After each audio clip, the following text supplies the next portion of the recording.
Have you ever gotten as a gift a large bill, say like a $50 or $100 bill, and then had trouble getting a shop to accept it? This week we'll read the story of how one man dealt with this dilemma.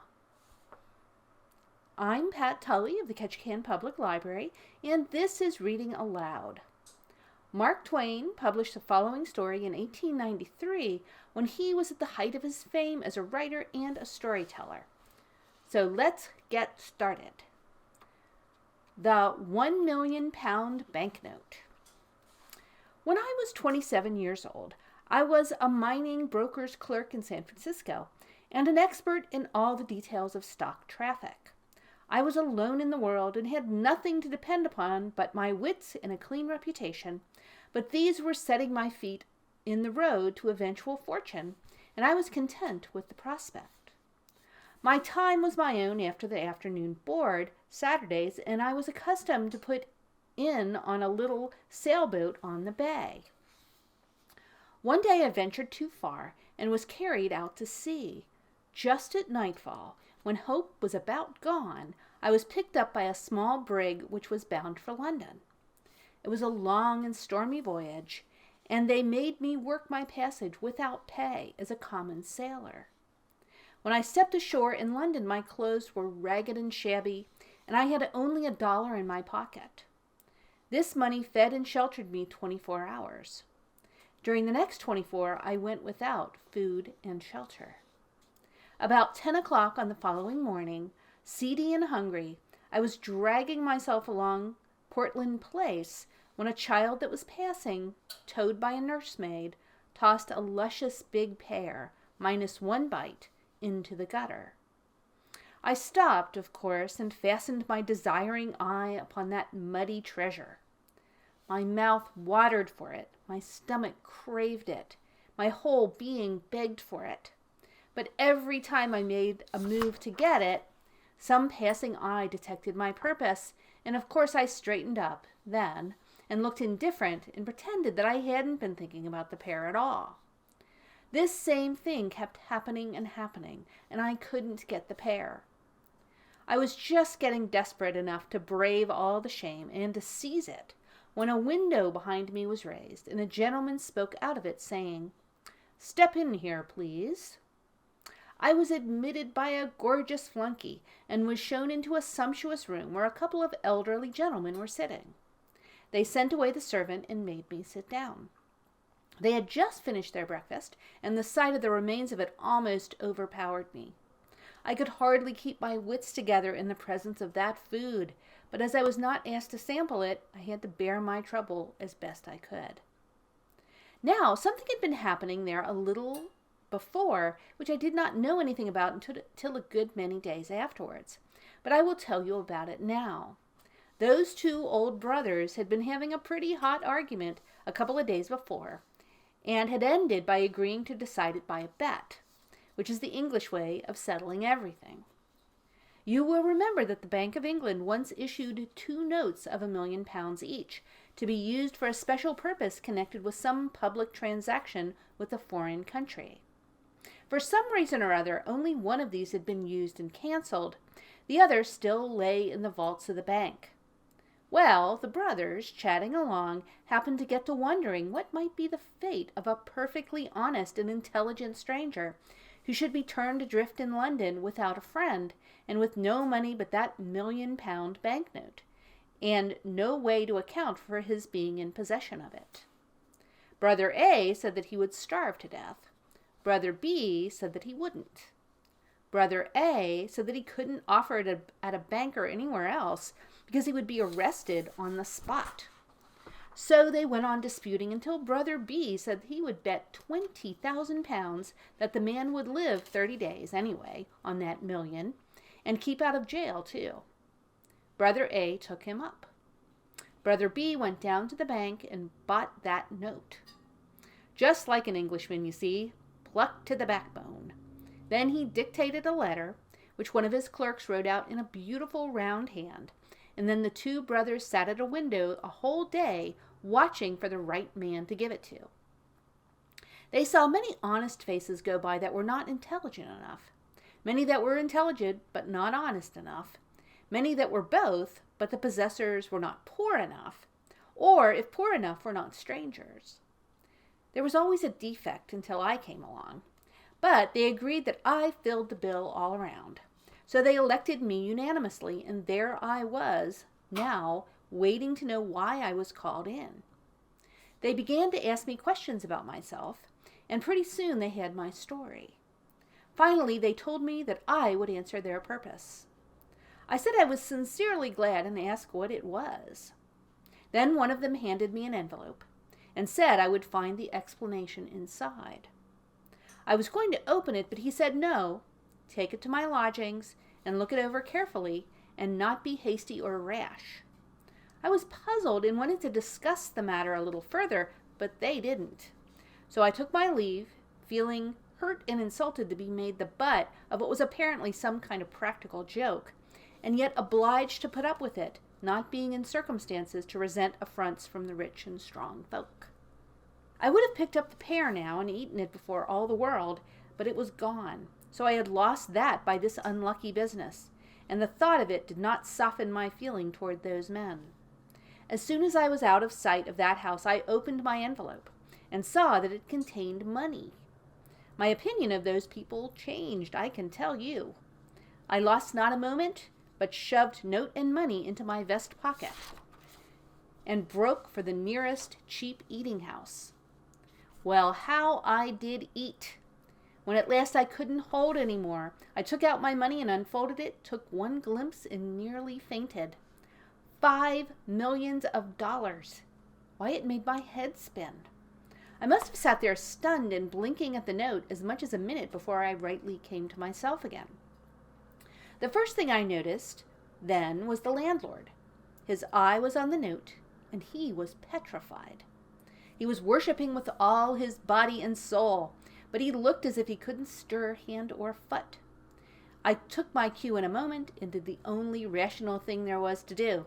I reached the note toward him and said carelessly, "Give me the change, please."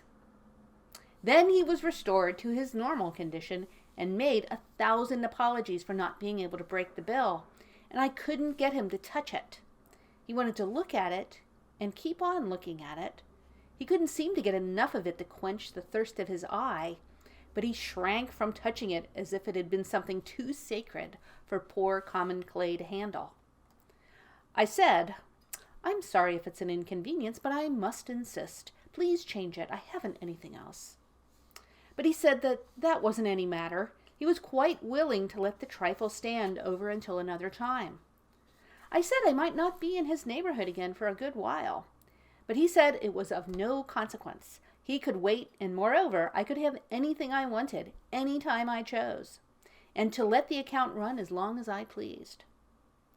He said he hoped he wasn't afraid to trust as rich a gentleman as I was, merely because I was of a merry disposition and chose to play larks on the public in the matter of dress. By this time another customer was entering, and the landlord hinted to me to put the monster out of sight. Then he bowed me all the way to his door, and I started straight for that house and those brothers to correct the mistake which had been made before the police should hunt me up and help me do it. I was pretty nervous. In fact, I was badly frightened, though of course I was in no way in fault. But I knew men well enough to know that when they find they've given a tramp a £1,000,000 bill when they thought it was a £1, they are in a frantic rage against him instead of quarreling with their own nearsightedness, as they ought. As I approached the house, my excitement began to abate, for all was quiet there, which made me feel pretty sure that the blunder was not discovered yet. I rang. The same servant appeared. I asked for those gentlemen. They are gone. This and the lofty, cold way of that fellow's tribe. Gone? Gone where? On a journey. But whereabouts? To the continent, I think. The continent? Yes, sir. Which way? By what route? I can't say, sir. When will they be back? In a month, they said. A month? Oh, this is awful. Give me some sort of an idea of how to get word to them. It's of the last importance. I can't. Indeed, I have no idea where they've gone, sir. that I must see some member of the family. Family's away too, been abroad months, in Egypt and India, I think. Man, there has been an immense mistake made. They'll be back before night. Will you tell them I've been here, and that I will keep coming until it's made right, and they needn't be afraid? I'll tell them if they come back, but I'm not expecting them. They said you would be here in an hour to make inquiries, but I must tell you it's all right. They'll be here on time and expect you. So I had to give it up and go away. What a riddle it all was. I was like to lose my mind. They would be here on time. What could that mean? Oh, the letter would explain, maybe. I had forgotten the letter. I got it out and read it. This is what it said. You are an intelligent and honest man, as one may see by your face. We conceive you to be poor and a stranger. Enclosed you will find a sum of money. It is lent to you for 30 days without interest. Report at this house at the end of that time.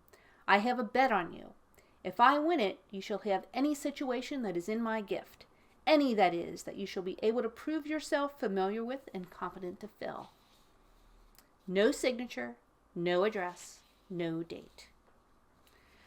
Well, here was a coil to be in. You are posted on what had preceded all this, but I was not. It was just a deep, dark puzzle to me. I hadn't the least idea what the game was, nor whether harm was meant me or a kindness. I went into a park and sat down to try and think it out, and to consider what I had best do.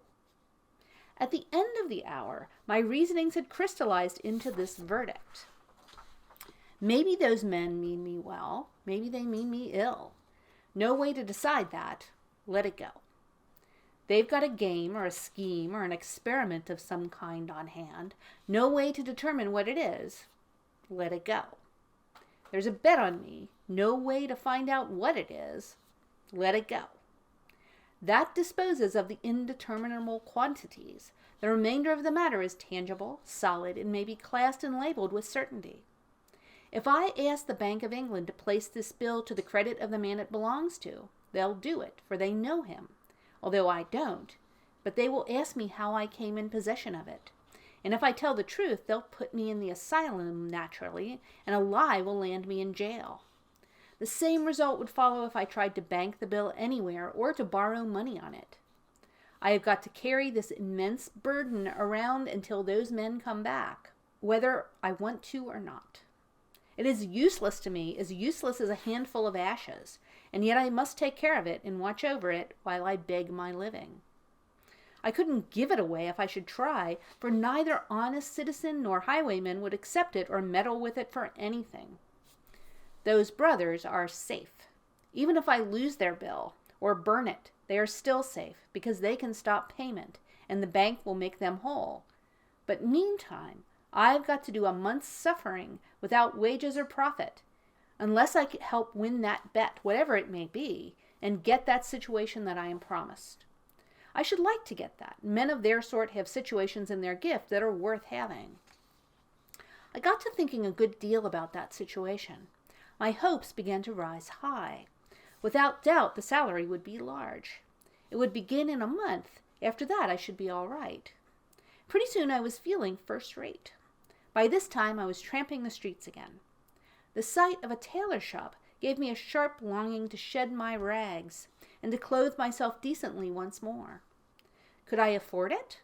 No, I had nothing in the world but £1,000,000. So I forced myself to go on by. But soon I was drifting back again. The temptation persecuted me cruelly. I must have passed that shop back and forth 6 times during that manful struggle. At last I gave in. I had to. I asked if they had a misfit suit that had been thrown on their hands. The fellow I spoke to nodded his head toward another fellow and gave me no answer. I went to the indicated fellow, and he indicated another fellow with his head and no words. I went to him, and he said, "Tend to you presently." I waited till he was done with what he was at, and then he took me into a back room and overhauled a pile of rejected suits and selected the rattiest one for me. I put it on. It didn't fit and wasn't in any way attractive, but it was new, and I was anxious to have it, so I didn't find any fault but said with some diffidence, "It would be an accommodation to me if you could wait some days for the money. I haven't any small change about me." The fellow worked up a most sarcastic expression of countenance and said, "Oh, you haven't? Well, of course I didn't expect it. I'd only expect gentlemen like you to carry large change." I was nettled and said, "My friend, you shouldn't judge a stranger always by the clothes he wears. I am quite able to pay for this suit. I simply did not wish to put you to the trouble of changing a large note." He modified his style a bit at that, and said, though still with something of an air, "I didn't mean any particular harm, but as long as rebukes are going, I might say it wasn't quite your affair to jump to the conclusion that we couldn't change any note that you might happen to be carrying around. On the contrary, we can." I handed the note to him and said, "Oh, very well, I apologize." He received it with a smile, one of those large smiles which goes all around over, and has folds in it, and wrinkles, and spirals, and looks like the place where you have thrown a brick in a pond. And then in the act of his taking a glimpse at the bill, this smile froze solid, and turned yellow, and looked like those wavy, wormy spreads of lava which you find hardened on little levels on the side of Vesuvius. I never before saw a smile caught like that, and perpetuated. The man stood there holding the bill, and looking like that, and the proprietor hustled up to see what was the matter, and said briskly, "Well, what's up? What's the trouble? What's wanting?" I said, "There isn't any trouble. I'm waiting for my change." "Come, get him his change, Todd. Get him his change." Todd retorted, "Get him his change? It's easy to say, sir, but look at the bill yourself." The proprietor gave a look, gave a low, eloquent whistle, then made a dive for a pile of rejected clothing and began to snatch it this way and that, talking all the time excitedly, and as if to himself, "Sell an eccentric millionaire such an unspeakable suit as that? Todd's a fool, a born fool, always doing something like this. Drives every millionaire away from this place, because he can't tell a millionaire from a tramp, and never could. Ah, here's the thing I'm after. Please get those things off, sir, and throw them in the fire. Do me the favor to put on this shirt and this suit. It's just the thing, the very thing. Plain, rich, modest, and just duckily nobby. Made to order for a foreign prince. You may know him, sir, His Serene Highness the Hospodar of Halifax. He had to leave it with us and take a mourning suit because his mother was going to die, which she didn't. But that's all right. We can't always have the things that is the way we... There. Trousers all right. They fit you to a charm, sir. Now the waistcoat. Aha! Right again. Now the coat. Lord, look at that now. Perfect, the whole thing. I never saw such a triumph in all my experience. I expressed my satisfaction. Quite right, sir, quite right. It'll do for a makeshift, I'm bound to say. But wait till you see what we can get up for you on your own measure. Come, Todd, book and pen. Get at it. Length of leg, 32, and so on. Before I could get in a word, he had measured me and was giving orders for dress suits, morning suits, shirts, and all sorts of things. When I got the chance, I said, "But my dear sir, I can't give these orders unless you can wait indefinitely or change the bill." Indefinitely, it's a weak word, sir, a weak word. Eternally, that's the word, sir. Todd, rush these things through and send them to the gentleman's address without any waste of time. Let the minor customers wait. Set down the gentleman's address and... I'm changing my quarters. I will drop in and leave the new address. Quite right, sir, quite right. One moment, let me show you out, sir. There, good day, sir, good day. Well, don't you see what was bound to happen? I drifted naturally into buying whatever I wanted and asking for change. Within a week, I was sumptuously equipped with all the needful comforts and luxuries, and was housed in an expensive private hotel in Hanover Square. I took my dinners there, but for breakfast I stuck by Harris's humble feed house, where I had got my first meal on my £1,000,000 bill. I was the making of Harris. The fact had gone all abroad that the foreign crank who carried the £1,000,000 bills in his vest pocket was the patron saint of the place. That was enough. From being a poor, struggling, little hand-to-mouth enterprise, it had become celebrated and overcrowded with customers. Harris was so grateful that he forced loans upon me and would not be denied. And so, pauper as I was, I had money to spend and was living like the rich and the great. I judged that there was going to be a crash by and by, but I was in now and must swim across or drown. You see, there was just that element of impending disaster to give a serious side, a sober side, yes, a tragic side, to a state of things which would otherwise have been purely ridiculous. In the night, in the dark, the tragedy part was always to the front, and always warning, always threatening. And so I moaned and tossed, and sleep was hard to find. But in the cheerful daylight, the tragedy element faded out and disappeared. And I walked on air, was happy to giddiness, to intoxication, you might say. And it was natural, for I had become one of the notorieties of the metropolis of the world, and it turned my head, not just a little, but a good deal. You could not take up a paper, English, Scotch, or Irish, without finding in it one or more references to the vest pocket million-pounder and his latest doings and sayings. At first in these mentions, I was at the bottom of the personal gossip column. Next, I was listed above the knights, next above the baronets, next above the barons, and so on, climbing steadily, and as my notoriety augmented, until I reached the highest altitude possible, and there I remained, taking precedence of all dukes not royal, and all ecclesiastics, except the primate of all England. But, mind, this was not fame. As yet, I had achieved only notoriety.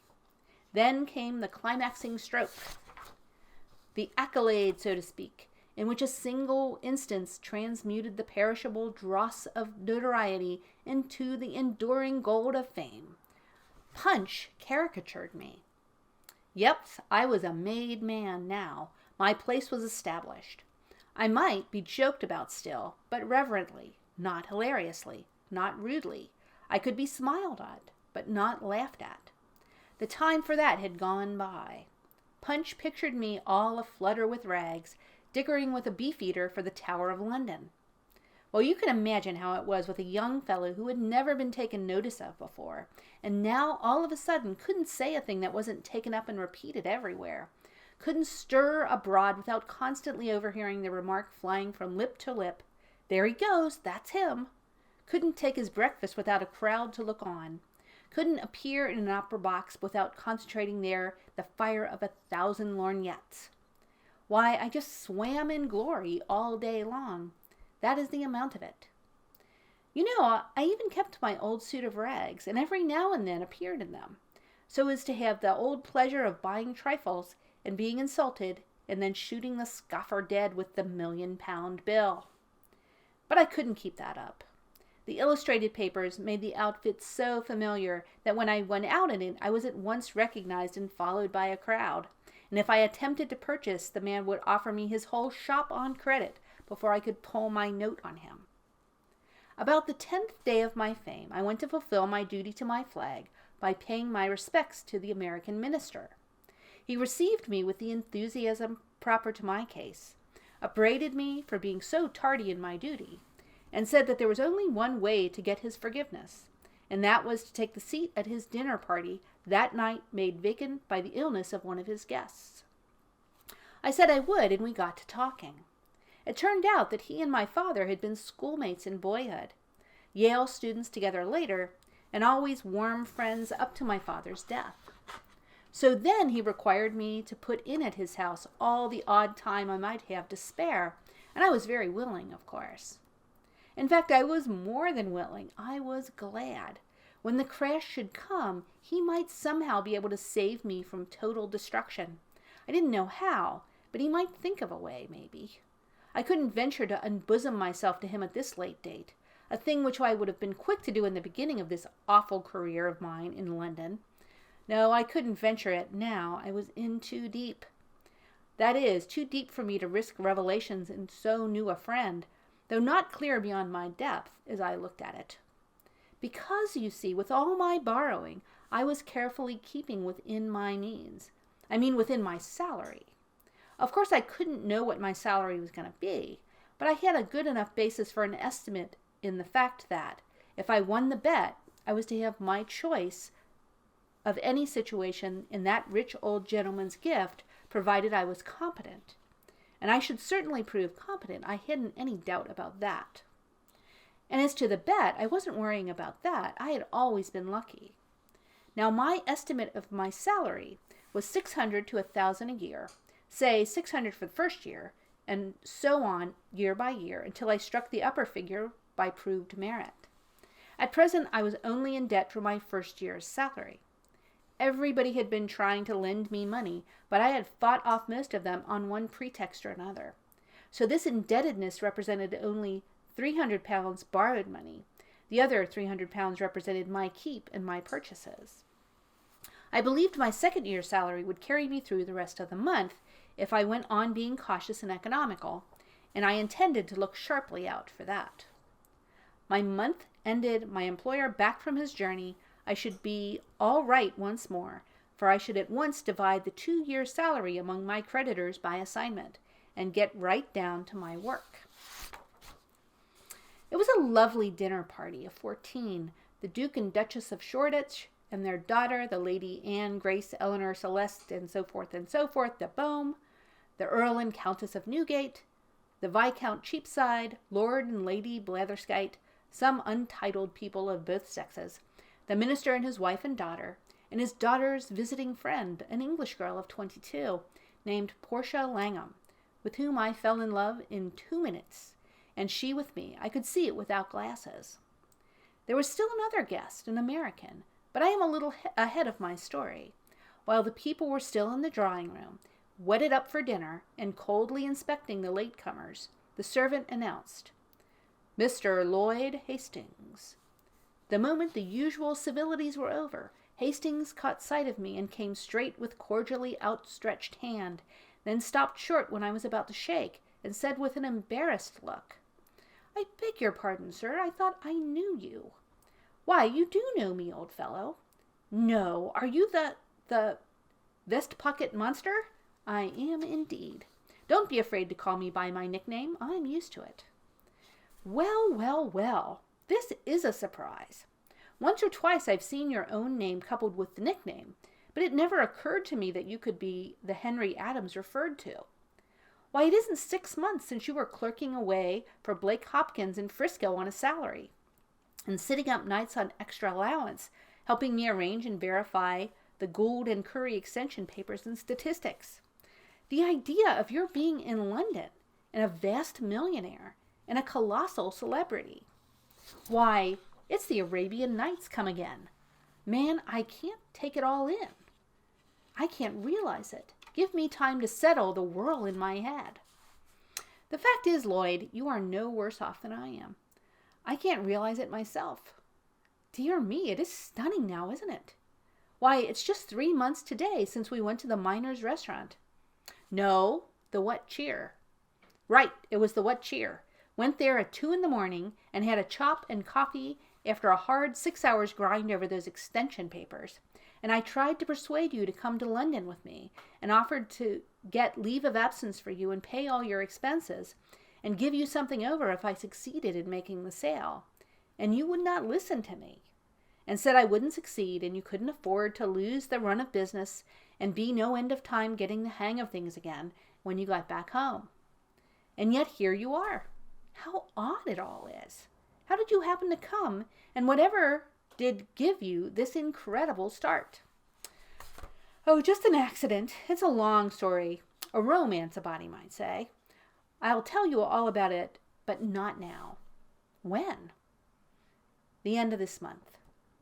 "That's more than a fortnight yet. It's too much of a strain on a person's curiosity. Make it a week." "I can't. You'll know why by and by. But how's the trade getting along?" His cheerfulness vanished like a breath, and he said with a sigh, "You are a true prophet, Hal, a true prophet. I wish I hadn't come. I don't want to talk about it.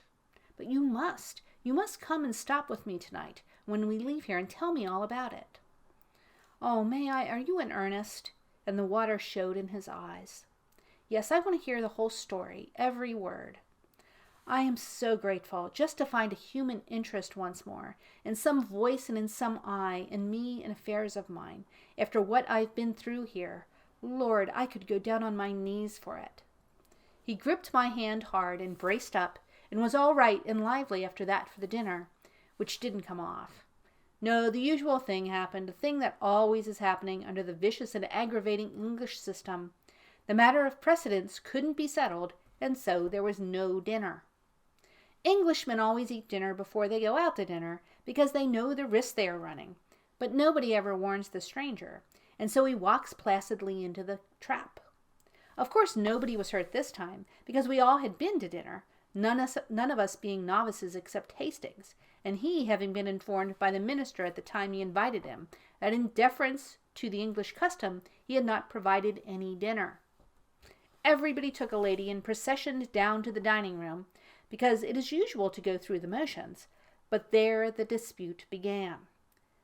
The Duke of Shoreditch wanted to take precedence and sit at the head of the table, holding that he outranked a minister who represented merely a nation and not a monarch. But I stood for my rights and refused to yield.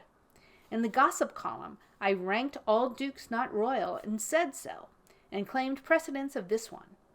It couldn't be settled, of course, struggle as we might, and did. He finally, and injudiciously, trying to play birth and antiquity, and I, seeing his conqueror, and raising him with Adam, whose direct posterity I was, as shown by my name, while he was of a collateral branch, as shown by his, and by his recent Norman origin. So we all processioned back to the drawing-room again, and had a perpendicular lunch, plate of sardines and a strawberry, and you group yourself and stand up and eat it. Here the religion of precedence is not so strenuous. The two persons of highest rank chuck up a shilling. The one that wins has first go at his strawberry. The loser gets the shilling. The next two chuck up, and then the next two, and so on. After refreshment, tables were brought, and we all played cribbage, 6pence a game. The English never play any game for amusement. If they can't make something or lose something, they don't care which, they won't play. We had a lovely time, certainly two of us had, Miss Langham and I. I was so bewitched with her that I couldn't count my hands if they went above a double sequence. And when I struck home, I never discovered it, and started up the outside row again, and would have lost the game every time, only the girl did the same, she being in just my condition, you see, and consequently neither of us ever got out, or cared to wonder why we didn't. We only just knew that we were happy, and didn't wish to know anything else, and didn't want to be interrupted. And I told her I did indeed, that I loved her. And she blushed till her hair turned red, but she liked it. She said she did. Oh, there was never such an evening. Every time I pegged, I put on a postscript. Every time she pegged, she acknowledged receipt of it, counting the hands the same. Why, I couldn't even say 2 for his heels without adding, "My, how sweet you look." And she would say, 15-2, 15-4, 15-6, and a pair are 8, and 8 are 16. Do you think so? Peeping out aslant from under her lashes, so sweet and cunning. Oh, it was just 2-2. Well, I was perfectly honest and square with her. I told her I hadn't a cent in the world, but just the £1,000,000 note she'd heard so much talk about. And it didn't belong to me, and that started her curiosity. And then I talked low, and told her the whole history, right from the start, and it nearly killed her laughing. What in the nation she could find to laugh about, I couldn't see. But there it was. Every half-minute some new detail would fetch her, and I would have to stop as much as a minute and a half to give her a chance to settle down again. Why, she laughed herself lame, she did indeed. I never saw anything like it. I never saw a painful story, a story of a person's troubles and worries and fear, produced just that kind of effect before. So I loved her all the more, seeing that she could be so cheerful when there wasn't anything to be cheerful about. For I might soon need that kind of wife, the way things looked. Of course, I told her we should have to wait a couple of years, till I could catch up on my salary, but she didn't mind that. Only she hoped I would be as careful as possible in the matter of expenses, and not let them run the least risk of trenching on our 3rd year's pay. Then she began to get a little worried and wondered if we were making any mistake and starting the salary on a higher figure for the 1st year than I would get. This was good sense, and it made me feel a little less confident than I had been feeling before. But it gave me a good business idea, and I brought it frankly out. "Portia, dear, would you mind going with me that day when I confront those 2 old gentlemen?" She shrank a little.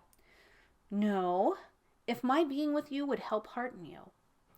"But would it be quite proper, do you think?" "No, I don't think that it would. In fact, I'm afraid it wouldn't. But, you see, there's so much dependent upon it that—" "Then I'll go anyway, proper or improper," she said, with a beautiful and generous enthusiasm. "Oh, I shall be so happy to think that I'm helping." "Helping, dear? Oh, you'll be doing it all. You're so beautiful and so lovely and so winning that with you I can pile our salary up until I break those good old fellows, and they'll never have the heart to struggle." "Ah, you should have seen the rich blood mount and her happy eyes shine." "You wicked flatterer, there isn't a word of truth in what you say, but I'll still go with you. Maybe it will teach you not to expect other people to look with your eyes." Were my doubts dissipated? Was my confidence restored? You may judge by this fact. Privately, I raised my salary to $1,200 the 1st year on the spot. But I didn't tell her. I saved it for a surprise. All the way home I was in the clouds, Hastings talking, I not hearing a word. When he and I entered my parlor, he brought me to myself with his fervent appreciations of my manifold comforts and luxuries. "Let me just stand here a little and look my fill. Dear me, it's a palace. It's just a palace, and in everything a body could desire, including cozy coal fire and supper standing ready. Henry, it doesn't merely make me realize how rich you are. It makes me realize to the bone, to the marrow, how poor I am. How poor I am, and how miserable, and how defeated, routed, annihilated. Plague take it, this language gave me the cold shudders. It scared me broad awake, and made me comprehend that I was standing on a 1/2-inch crust with a crater underneath. I didn't know I had been dreaming. That is, I hadn't been allowing myself to know it for a while back. But now, oh dear, deep in debt, not a cent in the world, a lovely girl's happiness or woe in my hands, and nothing in front of me but a salary which might never, would never materialize. Oh, I am ruined past hope. Nothing can save me. Henry, the mere unconsidered drippings of your daily income would... Oh, my daily income. Here, down with this hot scotch and cheer up your soul. Here's with you. Oh no, you're hungry. Sit down and... Not a bite for me. I'm past it. I can't eat these days, but I'll drink with you till I drop. Come. Barrel for barrel, I'm with you. Ready? Here we go.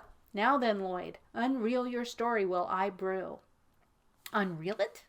What, again? Again? What do you mean by that? Why, I mean, do you want to hear it over again? Do I want to hear it over again? This is a puzzler. Wait, don't take any more of this liquid. You don't need it. Look here, Henry, you alarm me. Didn't I tell you the whole story on the way here? You? Yes, I. I'll be hanged if I heard a word of it.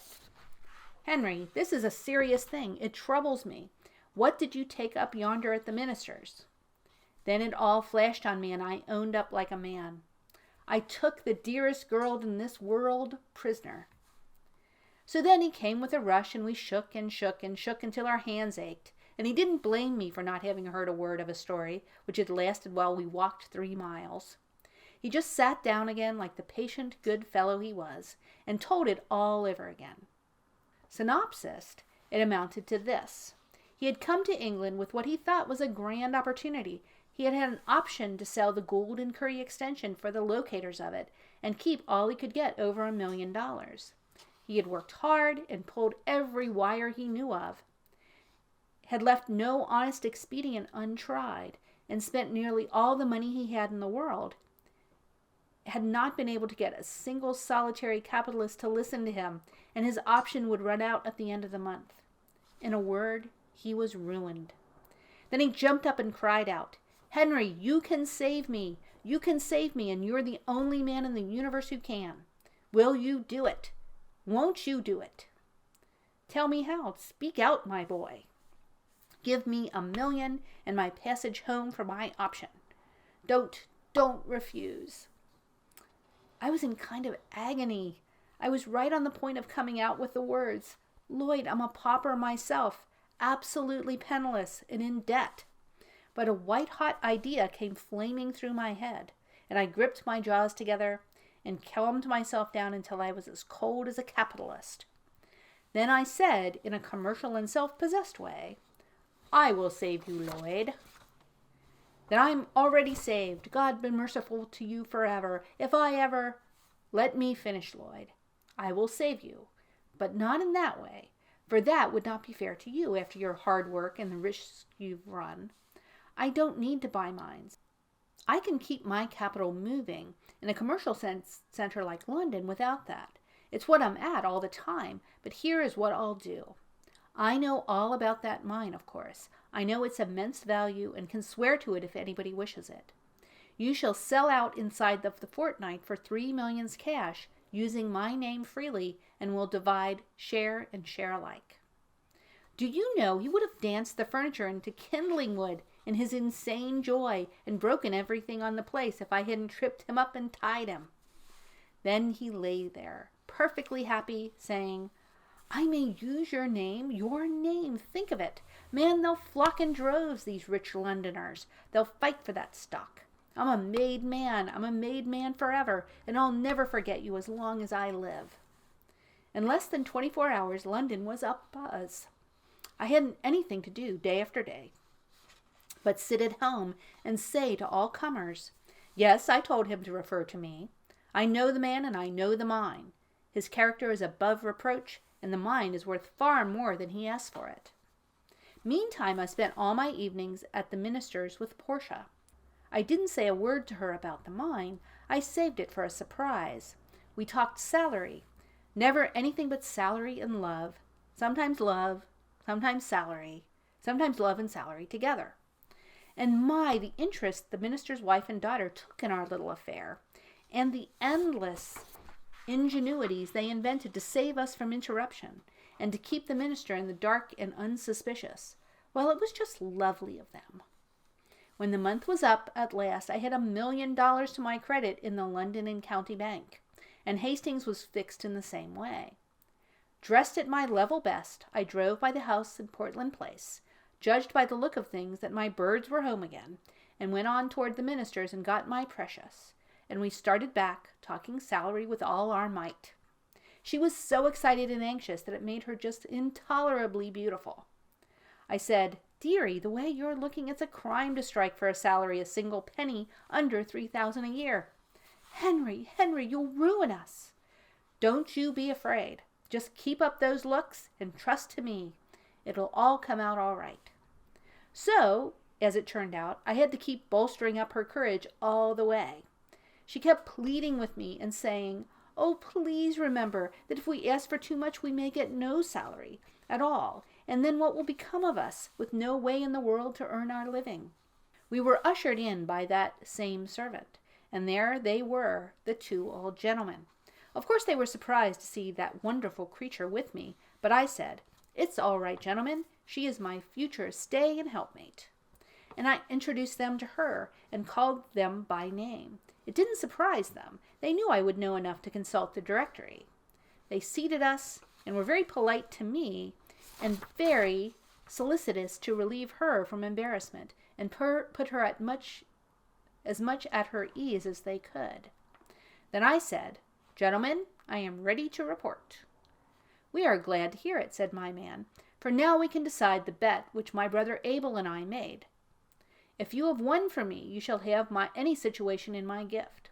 Have you the £1,000,000 note? Here it is, sir," and I handed it to him. "I've won," he shouted, and slapped Abel on the back. "Now what do you say, brother?" "I say he did survive, and I've lost £20,000. I never would have believed it." "I've a further report to make," I said, "and a pretty long one. I want you to let me come soon and detail my whole month's history, and I promise you it's worth hearing. Meantime, take a look at that. What, man? A certificate of deposit for 200,000 pounds? Is it yours? Mine. I earned it by 30 days judicious use of that little loan you let me have.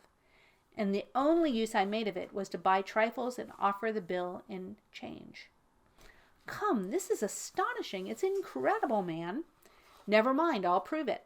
Don't take my word unsupported. But now Portia's turn was come to be surprised. Her eyes were spread wide, and she said, Henry, is that really your money? Have you been fibbing to me? I have indeed, dearie, but you'll forgive me, I know. She put up an arch pout and said, Don't you be so sure. You are a naughty thing to deceive me so. Oh, you'll get over it, sweetheart, you'll get over it. It was only fun, you know. Come, let's be going. But wait, the situation, you know. I want to give you the situation, said my man. Well, I said, I'm just as grateful as I can be, but really, I don't want one. But you can have the very choicest one in my gift. Thanks again with all my heart, but I don't even want that one. Henry, I'm ashamed of you. You don't half thank the good gentleman. May I do it for you? Indeed you shall, dear, if you can improve it. Let us see you try. She walked up to my man, got in his lap, put her arm around his neck, and kissed him right on the mouth. Then the two old gentlemen shouted with laughter, but I was dumbfounded, just petrified, as you may say. Portia said, Papa, he has said you haven't a situation in your gift that he'd take, and I feel just as hurt as... My darling, is that your papa? Yes, he's my step-papa, and the dearest one that ever was. You understand now, don't you, why I was able to laugh when you told me at the minister's, not knowing my relationships, what trouble and worry Papa's and Uncle Abel's scheme was giving you. Of course I spoke right up now, without any fooling, and went straight to the point. Oh, my dearest dear sir, I want to take back what I said. You have got a situation open that I want. Name it. Son-in-law. Well. But you know, if you haven't ever served in that capacity, you of course can't furnish recommendations of a sort to satisfy the conditions of the contract, and so, try me. Oh, do, I beg of you. Only just try me 30 or 40 years, and if, oh well, all right. It's but a little thing to ask. Take her along. Happy we two. There are not words enough in the unabridged to describe it. And when London got the whole history a day or two later of my month's adventures with that banknote and how they ended, did London talk and have a good time? Yes. My Portia's papa took that friendly and hospitable bill back to the Bank of England and cashed it. Then the bank canceled it and made him a present of it, and he gave it to us at our wedding, and it had always hung in its frame in the sacredest place in our home ever since. For it gave me my Portia. But for it I could not have remained in London, would not have appeared at the minister's, should never have met her. And so I always say, yes, it's a £1,000,000, as you see, but it never made but one purchase in its life, and then got the article for only 1/10 part of its value. The end. Thank you very much for joining me, and have a very good week.